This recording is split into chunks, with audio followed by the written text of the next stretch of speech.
নিজৰ সফলতাৰ বাটৰ চিত্ৰ অংকন কৰক। এবাৰ গায়িকা চেলিন দেওনক সোধা হৈছিল যে গায়িকাৰ বাটৰ আৰম্ভণিত তেওঁ কেতিয়াবা ভাবিছিল নে এদিন তেওঁ ইমান সফল হ'ব বুলি? তেওঁৰ উত্তৰ আছিল, এই সফলতাক লৈ তেওঁ আচৰিত নহয়, কাৰণ এই সফলতাৰ কল্পনা তেওঁ 5 বছৰ বয়সৰ পৰাই কৰি আহিছিল।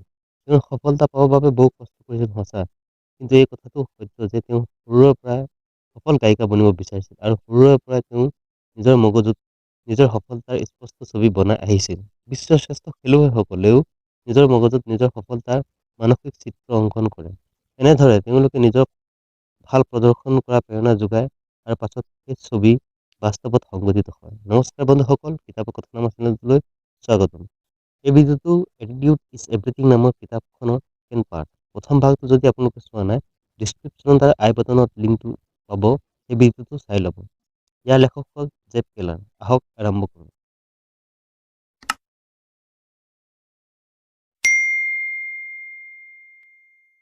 নিজৰ মানস চিত্ৰ অংকন কৰা কাম গায়ক, খেলুৱৈ আৰু অভিনেতাসকলে মাত্ৰ নকৰে।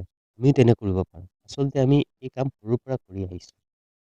উদাহৰণ হিচাপে এনে হ'ব পাৰে, প্ৰাথমিক স্কুলৰ সময়ত শিক্ষকে আপোনাক কিবা কথাৰ কাৰণে আপোনাক আলোচনা কৰে আৰু আপোনাৰ মনত এতিয়া সেই ঘটনাটোৰ চিত্ৰ স্পষ্ট হৈ থাকে। আপুনি সম্পূৰ্ণ শ্ৰেণীৰ আগত অপমানিত অনুভৱ কৰে। পাছত যেতিয়া স্কুল বা মানুহৰ মাজত নিজৰ মতামত দিয়াৰ মন হয়, তেতিয়া আপুনি নিজকে বাধা দিয়ে আৰু নিজৰ মুখ বন্ধ কৰি ৰাখে। এই সময়ত আপুনি মনত পেলাই আছিল যে আলোচনা হ'লে কিমান বেয়া লাগে। এই চিত্ৰ আপোনাৰ মগজুত বনি থাকে আৰু পাছত আপোনাৰ কামত ই বহু প্ৰভাৱ পেলায়। লেখকৰ মতে আমাৰ মানসিক ছবিসমূহৰ কাৰণ যিয়েই নহওক লাগিলে, এই চিত্ৰ বা চলচ্চিত্ৰসমূহৰ ওপৰত আমাৰ আৰু মাত্ৰ আমাৰ নিয়ন্ত্ৰণ থাকে। সেইবাবে আমি সচেতনভাৱে নতুন মানসিক চিত্ৰ বনোৱাৰ চেষ্টা কৰা প্ৰয়োজন। যেনে ৰাজহুৱা সভাত ভাষণ দিয়া বহু মানুহৰ বাবে টান কাম। এনে মানুহক ভাষণ দিয়াৰ কথা ক'লে তেওঁলোকৰ মনলৈ কি আহে? তেওঁলোকৰ মনলৈ নিজক অন্য মানুহৰ আগত ভাষণ দিয়াৰ এখন চিত্ৰ আহে আৰু তেওঁলোকে দেখে যে ভাষণ দিয়া অৱস্থাত তেওঁলোকে ঘামে, ভাষণৰ মাজত সঠিক শব্দ বাচিব নোৱাৰে, কথা লাগি ধৰে ইত্যাদি ইত্যাদি। এনে চলচ্চিত্ৰ তেওঁলোকৰ মনত চলি থকাৰ বাবেহে তেওঁলোকে কেতিয়াও ভাষণ দিব নোৱাৰে।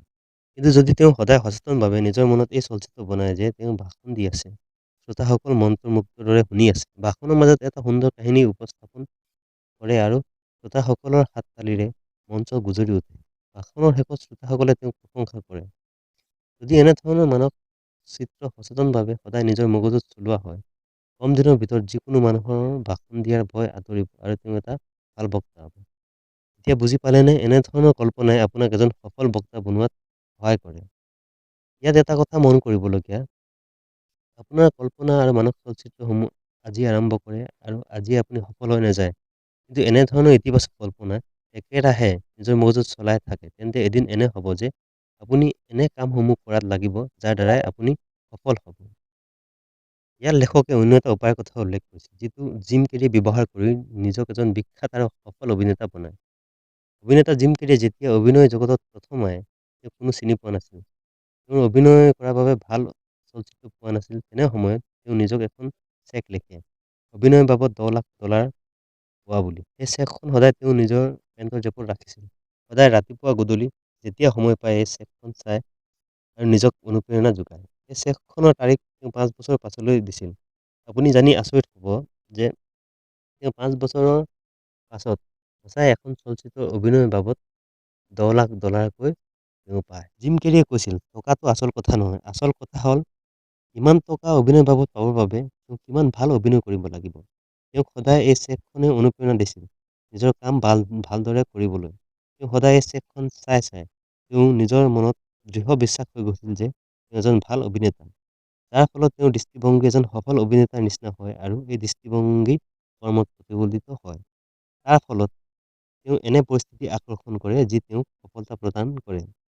নিজৰ কাৰণে চেক লিখি জিম কেৰিয়ে যি সফলতা পায়, অৱচেতন মনৰ শক্তিৰ এটা শক্তিশালী উদাহৰণ। মনত ৰাখিব, অৱচেতন মনে গভীৰ বিশ্বাস আৰু প্ৰবল ভাৱনা থকা যিকোনো লক্ষ্যক বাস্তৱত সলনি কৰিব পাৰে। নিজৰ লক্ষ্যৰ কথা সদায় ভাবি থাকিলে আৰু মনত সেই লক্ষ্যটো পোৱাৰ চিত্ৰ বা কল্পনা দেখি থাকিলে, সেই লক্ষ্যটো পোৱা সহজ হৈ পৰে। নিজৰ সমস্যাসমূহক সুবিধালৈ সলনি কৰক। নেপোলিয়ন হিলে কৈছিল, প্ৰত্যেক সমস্যাই তাৰ সমান বা তাতকৈ বেছি সুযোগ সুবিধা আমাৰ জীৱনলৈ আনে। জীৱনত সমস্যা বা বিপদ আহিলে আমাৰ তৎকালীন প্ৰতিক্ৰিয়া কি হয়? আমাৰ বেছিভাগ মানুহৰে প্ৰতিক্ৰিয়া নকাৰাত্মক হয়। যেনে এইবোৰ মোৰ লগতে কিয় হয়, এতিয়া মই কি কৰোঁ ইত্যাদি ইত্যাদি। এই প্ৰতিক্ৰিয়া স্বাভাৱিক, কিন্তু সফল মানুহসকলে লগতে আৰু এটা কাম কৰে। সিহঁতে সমস্যাটোৰ নেতিবাচক কথাবোৰৰ ওপৰত ধ্যান দি নাথাকি ইতিবাচক দৃষ্টিভংগীৰ সহায়ত সমস্যাটোৰ মাজত লুকাই থকা লাভটো বা সুযোগটো বিচৰাৰ চেষ্টা কৰে। চাওক, আমাৰ জীৱনলৈ দুখ আহিবই, বিপদ আহিবই। আমি এটা কথা মনত ৰাখিব লাগিব যে সমস্যাৰ অন্য এটা দিশ আছে। এই দিশৰ পৰা চালে জানিব যে সমস্যাটো আচলতে সমস্যা নহয়, ই এটা সুবিধাহে। উদাহৰণস্বৰূপে, সমস্যাৰ পৰা আপুনি এই কথা বুজি পায় যে আপোনাৰ জীৱনটো সুন্দৰ বনাবলৈ আপুনি কি কি অভ্যাস সলনি কৰিব লাগিব আৰু আপুনি সেইবোৰ অভ্যাস সলনি কৰে বা সলনি কৰাৰ চেষ্টা কৰে।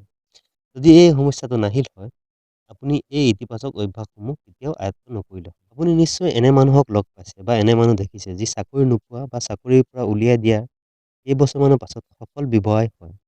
এনে মানুহক যদি আপুনি সোধে, তেওঁ এই কথা ক'ব যে চাকৰি নোপোৱা বা চাকৰিৰ পৰা উলিয়াই দিয়াৰ বাবেহে তেওঁ আজি এই সফলতা পাইছে। মানে যিটো বিপদ হিচাপে আহিছিল, পাছলৈ সেইটো সুবৰ্ণ সুযোগত সলনি হয়। সেইবাবে লেখকে ইয়াত কৈছে যে সদায় সমস্যাৰ মাজত লুকাই থকা লাভটো বিচৰাৰ চেষ্টা কৰক। ই আপোনাৰ জীৱনৰ বিপদসমূহক লাহে লাহে একো একোটা সুবৰ্ণ সুযোগত সলনি কৰিব। সমস্যাই আমাক কেনেধৰণে সহায় কৰে চাওঁ আহক। বিপদ বা সমস্যাই আমাৰ দৃষ্টিভংগী শুদ্ধ কৰে। যেনে কোনো ডাঙৰ বেমাৰৰ পৰা ভাল হোৱাৰ পাছত আপুনি টায়াৰ পামচাৰ হোৱা বা ঘৰৰ কোনো কোণত বৰষুণ দিলে পানী পৰাৰ নিচিনা সৰু সৰু কথাবোৰত ইমান গুৰুত্ব নিদি জীৱনৰ ডাঙৰ ডাঙৰ মহত্বপূৰ্ণ কথাবোৰৰ ওপৰত ধ্যান দিয়ে। বিপদে আমাক কৃতজ্ঞ হোৱা শিকায়। যেনে আপোনাৰ কোনো বেমাৰ হয়, তেতিয়া আপুনি নিজৰ সুস্থ শৰীৰটোৰ মূল্য বুজি পায় আৰু ইয়াক সুস্থ ৰখাৰ চেষ্টা কৰে। তেনেদৰে যেতিয়া আপোনাৰ টকা পইচাৰ দুখ হয়, তেতিয়া আপুনি টকা পইচাৰ মূল্য বুজি পায় আৰু নিজৰ বাজে খৰচসমূহ বন্ধ কৰে। জীৱনে প্ৰায় সমস্যাৰ মাধ্যমেৰে আমাক বুজায় যে আমি ভুল পথেৰে আগবাঢ়ি গৈছোঁ। আমাৰ বাট সলনি কৰা দৰকাৰ। নিজৰ শব্দৰ ওপৰত ধ্যান দিয়ক। আপোনাৰ শব্দই আপোনাৰ ভাগ্য নিৰ্ণয় কৰে। এন্থনী ৰবিনে কৈছিল, আপুনি যি ধৰণৰ শব্দ ব্যৱহাৰ কৰে, ইয়ে আপোনাৰ জীৱন গঢ়ে বা নষ্ট কৰে। আপোনাৰ প্ৰতিটো শব্দৰ মাজত বহু শক্তি লুকাই থাকে। আপোনাৰ শব্দৰ পৰাই আপোনাৰ বিশ্বাস দৃঢ় হয় আৰু আপোনাৰ বিশ্বাসেই আপোনাৰ বাস্তৱ নিৰ্ণয় কৰে। এই প্ৰক্ৰিয়াটোৰ বিষয়ে লেখকে এনেধৰণে কৈছে, প্ৰথম বিচাৰ আহে, এই বিচাৰ শব্দ বনে, এই শব্দৰ পৰা বনে বিশ্বাস, বিশ্বাসে আপোনাক যিকোনো কাম কৰায় আৰু কামৰ ফলাফলেই হ'ল আমাৰ জীৱন। এটা উদাহৰণ দিওঁ, ধৰি লওক ৰাম নামৰ এজন ব্যক্তিয়ে ভাবে তেওঁ ভাল ব্যৱসায়ী নহয়। এই বিচাৰ তেওঁ প্ৰত্যেক দিনাই ভাবে। ইয়াৰ পাছত ৰামে নিজৰ বিচাৰৰ নিচিনা শব্দ ব্যৱহাৰ কৰে। তেওঁ নিজৰ লগৰসকলক কয়, মই কেতিয়াও সফল ব্যৱসায়ী বনিব নোৱাৰো বা মই গ্ৰাহকসকলৰ লগত ভালদৰে কথা পাতিব নোৱাৰো। ৰামে এই বাক্যসমূহ সদায় ব্যৱহাৰ কৰে, মনতো আৰু অন্যৰ লগত কথা বতৰাটো। এনে কথা বতৰাৰ ফলত ৰামৰ বিশ্বাস হয় যে তেওঁ এজন বিফল ব্যৱসায়ী আৰু তেওঁ কেতিয়াও ব্যৱসায়ত সফল হ'ব নোৱাৰে আৰু বেছি টকা উপাৰ্জন কৰিব নোৱাৰে। এই কথা ৰামৰ অৱস্থাত মনত বহি যায়। ইয়াৰ ফলত ৰামে নিজৰ জীৱনত অদৰকাৰী কামসমূহ কৰে, কিন্তু নিজৰ ব্যৱসায়ত সফল হোৱা কামসমূহ নকৰে। সেইবাবে ৰামৰ ব্যৱসায় বেয়া ফালে ঢাল খায়। ইয়াৰ ফলত পৰিস্থিতি আৰু বেয়া হয় আৰু এতিয়া ৰামে আৰু নেতিবাচক চিন্তা কৰাত লাগে আৰু নেতিবাচক শব্দ ব্যৱহাৰ কৰি নিজৰ নেতিবাচক চিন্তাসমূহ আৰু শক্তিশালী কৰে আৰু নিজৰ ব্যৱসায়ত আৰু বেয়া ফলাফল আনে। এনেধৰণে সি এটা বেয়া চক্ৰত পৰে। এই গোটেই প্ৰক্ৰিয়াটোৰ ফলাফল সদায়কো সফল হয় যদি ৰামে নিজৰ মনৰ মাজত ইতিবাচক বিচাৰ আনি ইতিবাচক শব্দৰ দ্বাৰাই ইয়াক শক্তিশালী বনালে হয়। ইয়াৰ পৰা তেওঁৰ বিশ্বাস ফল হ'ল যে তেওঁ এজন সফল ব্যৱসায়ী। তেতিয়া ৰামে এই বিশ্বাসৰ অনুসৰি কাম কৰিলে হয় আৰু তেওঁ নিজৰ ব্যৱসায়ত ভাল ফলাফল পালে হয়।